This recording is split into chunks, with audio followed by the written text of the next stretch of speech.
Okay, તો આપણે હવે સેકન્ડ પાર્ટમાં આવી ગયા છીએ. એટલે કે જે ઓલો ઇન્કમ ટેક્સ હતો એ આપણે માઇનસ કરી શકતા નથી.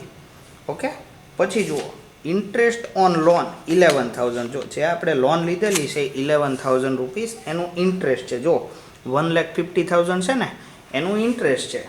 આપણે જે રિસિપ્ટ સાઈડ જોઈ હતી ને લોન, તો એનું જે ઇન્ટરેસ્ટ છે એ તમારો પ્રોફેશનલ એક્સપેન્સ ગણવામાં આવશે. ઓકે, તો તમે એ લોનનું ઇન્ટરેસ્ટ છે એ તમે માઇનસ કરી શકો છો.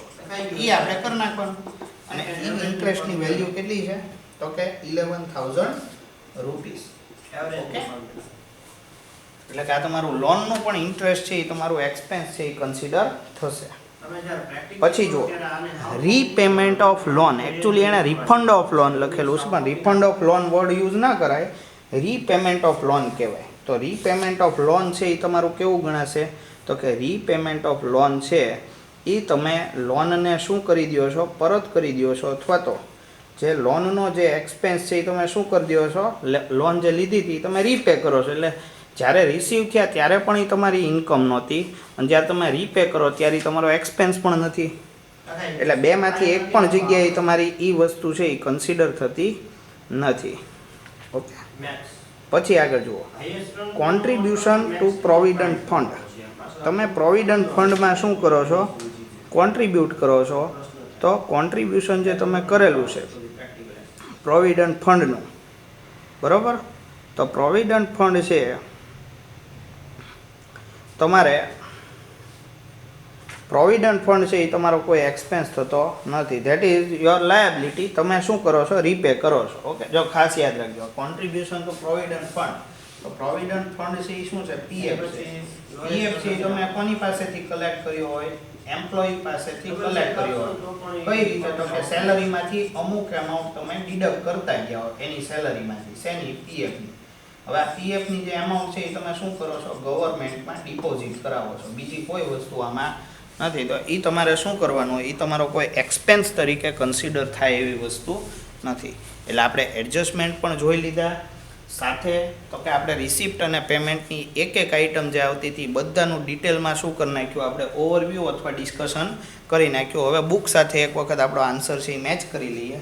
તો સૌથી પહેલાં તો 21,75,000ની પ્રોફેશનલ ઇન્કમ હતી.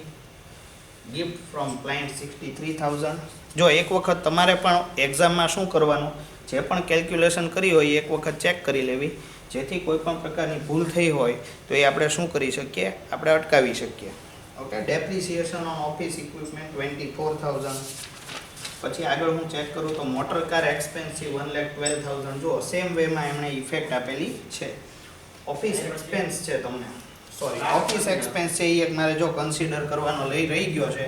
તો ઓફિસ એક્સપેન્સ તો તમારો પ્યોરલી બિઝનેસ એક્સપેન્સ જ છે અથવા પ્રોફેશનલ એક્સપેન્સ જ છે. એટલે એ પણ તમારો શું છે? માઇનસ કરી શકાય છે. એટલે એમાં કોઈ ઇસ્યુ નથી.